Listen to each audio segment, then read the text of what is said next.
Hey guys, today we are in Moda, Istanbul. It's a cute little part of the city with different restaurants and cool cafes and fun architecture that we like to come to.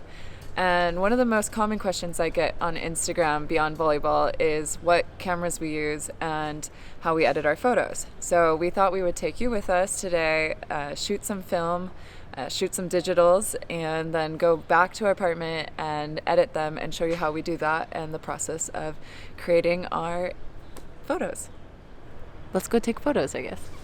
I guess so. First coffee.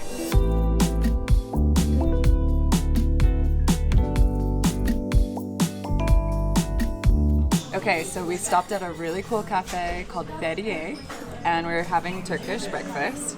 And we thought we would show you our cameras that we use. And so we have 4 cameras. 3 are film cameras, 1 is a digital. And we have the Canon AF35. And it's one of the first autofocus cameras Canon has ever made. We also have the Canon AE1 program, which is different than the Canon AE1. And this has a 50mm 1.4 lens. And I really love it. It's a really good camera for beginners. And if you're just getting into film, it's really easy to use, has a lot of auto features. And then the third one is we got at a thrift shop for $5, and we haven't developed the film, so we don't really know if it even works, but it's really fun just to play around. And the last one is this camera that we're using right now. It's a Sony a6500 with the Zeiss 16-75 lens. It's just a good overall vlogging camera. It only goes down to f4, so you don't get a great depth of field effect, but it's good enough and it takes great photos, so it's perfect for what we need it for. So first we have to go back to the car because Kelsey went shopping. Yeah, but it's vintage and it's all already used. It's used clothing. There you go.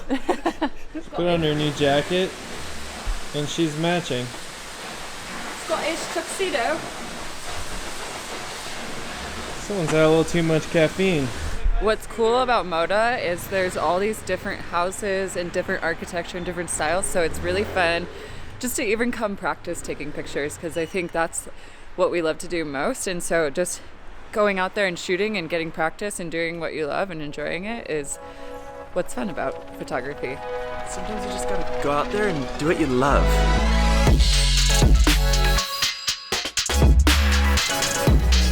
Oh, such a good boy. I love you.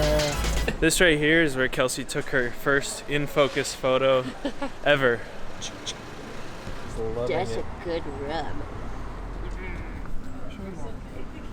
I love them. We're outside of the gate, There's, and there are so many cats off inside. the top of my head counting, there's at least 12 cats.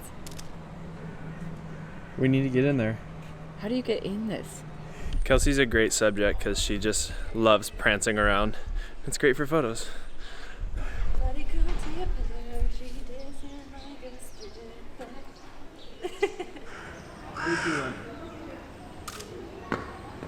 Like, if I'm standing there Ooh, that would be cool. with a green apple and you could go up there and zoom in. You know what I mean? That would actually be really cool. Art Go do it. direction. Oh, you want cash? Shouldn't be too much. That's Go get that apple.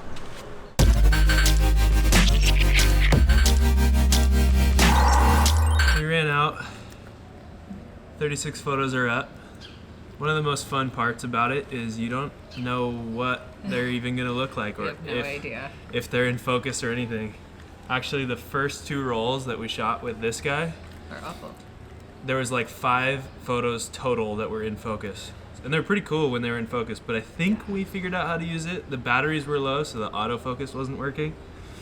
But that's why I like the program, because it's really good to like manually use and get everything in focus, and it's pretty easy to learn.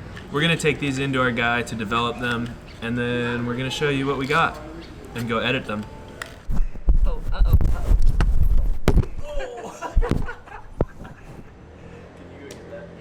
All right, so we just got our film photos back from the lab and we're pretty stoked on them. So we're gonna jump into Lightroom and show you how to make simple edits to those, and then Kelsey's gonna show you how she makes edits to digital photos for her Instagram feed. So this isn't gonna be a super in-depth editing video on Lightroom. There's plenty of those out there that are way better than what we could ever make. We just wanted to share with you how we edit our film photos and our editing process when it comes to digital photos for Instagram. It's all super subjective, so everyone's got their own style, and this is ours. All right, so we're here in Lightroom. We're not going to go over everything in here, but real quick, before we get into editing, the first thing we want to pull up is the histogram. This is your best friend. I don't think it's shown by default, so if not, go to View, Edit Panels, Histogram to pull it up. Or on mobile, click the Options button, View Options, and then toggle Show Info Overlays, and then click Show Hide Histogram, and there it is. What this shows you is basically your three main colors, red, blue, and green, on a chart relative to how bright they appear in the photo. You'll get used to it, but basically the left is 100% black and the right is 100% white. And you typically don't want your graph hitting and climbing up either of the side walls, because on the right that'll be clipping highlight details, or on the left that'll be crushing shadow detail. Alright, so now let's get into editing. The basic corrections for film and digital are pretty much always going to be the same, and that's where you're going to start.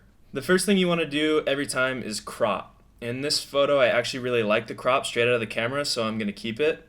But for Instagram, I would probably have to go 4x5. Next is your white balance. If you're using a digital camera or phone, the auto white balance should get you pretty close, but with film, it's pretty much always assuming daylight, and we took this photo indoors. So you can use the dropper and click on a neutral gray or white, or if you don't have that, you can try auto, but that doesn't really work well, so you're gonna have to play with it a little bit. After that, it's really simple to get the most out of this photo without changing it too much. Looking at the histogram, you can see that our blackest point in the photo isn't all the way at black, and the whitest point isn't all the way at white. So we're just gonna drag the blacks down a little bit, the whites up a little bit, and it looks pretty good there. Lastly, I'm actually going to add a little noise reduction and color noise reduction, because with that drastic of a white balance change, we added a bit more noise, but I'm not going to take out enough that it loses its film grain effect. So there you have it. That is how you make the basic corrections to film or digital photos, but with film, you don't want to change it much more from there because the style characteristics are already kind of baked into the photo from the film itself. Now I'm going to hand it off to Kelsey, and she's going to take you through how she edits digital photos for her Instagram feed. Okay, so now that Brian has gone over basic corrections, we're going to come over to my page and see the way I like to edit my Instagram photos.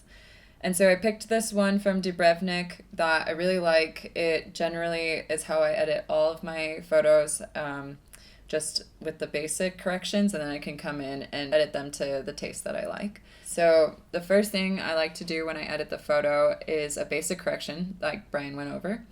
I head over to the crop and straighten, usually placing me in the middle, or again the rule of thirds, and then I'll set the white balance. I like my photos to be a little bit warmer. I always take the highlights down and the shadows up, generally on every single photo that I do, and I just like to do that because it brings out the detail. On this specific photo, I increase the whites just a touch without clipping them. And then I come down to the curve tool and create an S curve. I like to take the bottom up and the top down just a touch because I feel like it softens the blacks and it looks really nice. And I do this with all the colors to get the look that I want. And then I go down to the color mixer and I edit the colors here how I like them specifically for the photo that I'm editing. Generally, I do saturate a bit just because when I did the S-curve, that gave me the hue that I wanted, and so if certain colors pop, I'll try to desaturate them a bit. And then I'll go to vibrance and add a bit to my liking. The rest you can make small touches on your photos based on your own personal taste.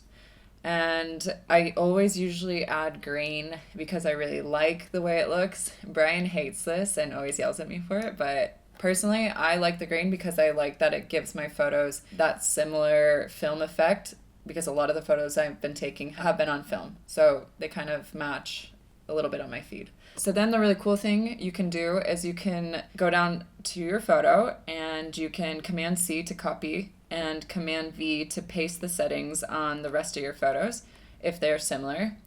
And typically if I go on vacation or am shooting a series of photos with similar backgrounds and in a similar place, this is really helpful because I don't need to go do the same thing to every single one of my photos. I can literally just copy and paste and then tweak certain things to that photo so they all kind of look the same. So yeah, that's the way I edit my photos.